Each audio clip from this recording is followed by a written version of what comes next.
মুখ্যমন্ত্রী ডক্টর মানিক সাহার হাত ধরে হাপানিয়া ওএনজিসি ব্যাংক চৌমুহনীস্থিত চিরসাথী সংঘের ১৩তম শিশু উৎসবের উদ্বোধনী অনুষ্ঠানে বিশেষ অতিথি হিসেবে উপস্থিত ছিলেন বাধারঘাট কেন্দ্রের বিধায়িকা মীনারানী সরকার, আগরতলা পৌর নিগমের মেয়র দীপক মজুমদার, চিরসাথী সংঘের সভাপতি সহ অন্যান্য বিশিষ্টজনেরা। শিশু মেলাকে কেন্দ্র করে বেশ কিছু কর্মসূচি হাতে নিয়েছে ক্লাবের সদস্যরা।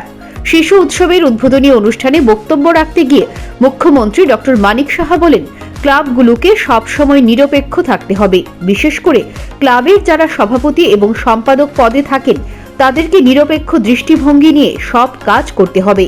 আর সেই নিরপেক্ষতা বজায় রাখলেই মানুষের বিশ্বাস এবং আস্থা ধরে রাখা যাবে। কোনো কাজে পক্ষপাতিত্ব করলে মানুষ ঠিক তা বুঝবেন। পরবর্তী সময়ে তাদের বিশ্বাস আর ফিরে পাওয়া যাবে না। ইদানিংকালে ক্লাবগুলোর সঙ্গে মহিলা এবং মেয়েরা যুক্ত হচ্ছে, এটা সমাজকে সুষ্ঠুভাবে পরিচালনার জন্য একটা ভালো দিক। এই যে প্যারামিটারগুলো আপনারা করছেন, আরো অনেক কিছু করেন হয়তো, কিন্তু একটা কথা আমি বলবো, এখানে মাননীয় মেয়র সাহেবও বলেছেন যে ক্লাবের যারা প্রেসিডেন্ট, সেক্রেটারি বা অন্যান্য সদস্যরা থাকবেন, নিউট্রালিটি বজায় রাখবেন। কারণ অনেক সময় কি হয়, কোনো একটা সমস্যা হলো, সেই সমস্যাতে গেলে কাউকে প্রভাবিত করে তার ফেভারে কিন্তু কাজটা বের করে নেওয়ার একটা চেষ্টা থাকে। এই যে আস্থার বিষয়টা, আজকে রাম মন্দিরের উপর আমাদের সারা ভারতবর্ষের মানুষের একটা আস্থার বিষয়। এই আস্থাটা যখন আসবে, না আমরা যদি ক্লাবে যাই, একটা সুস্থ একটা রেজাল্ট আমরা ওখান থেকে আশা করব, সেটা নিশ্চয়ই আপনারা করেন।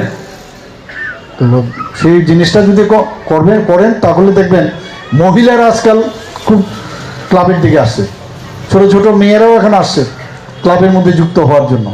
তখন আস্থাও বাড়বে। আর যখন আপনার ক্লাবের মধ্যে মহিলারা যুক্ত হবেন, তখন দেখবেন এই ক্লাবের তার যে মেরিট অনেক অনেক বেটার হয়ে যাবে। তো এই কথাগুলো আপনাদের সামনে রাখলাম।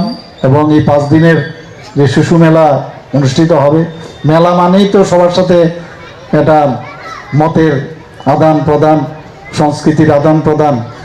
তো আমাদের কাছে এটা একটা উৎসব এবং আপনারা এটা করছেন 13 বছর ধরে, এবং আগামী দিনেও আপনারা সেটা জারি রাখবেন। এই বলে আমার বক্তব্য এখানে শেষ করছি। সবাই শিশু উৎসবকে কেন্দ্র করে এলাকার কচিকাচাদের মধ্যে এবং তাদের অভিভাবকদের মধ্যে একটা আলাদা উন্মাদনা প্রত্যক্ষ করা যায়। Bureau report, news prime Tripura.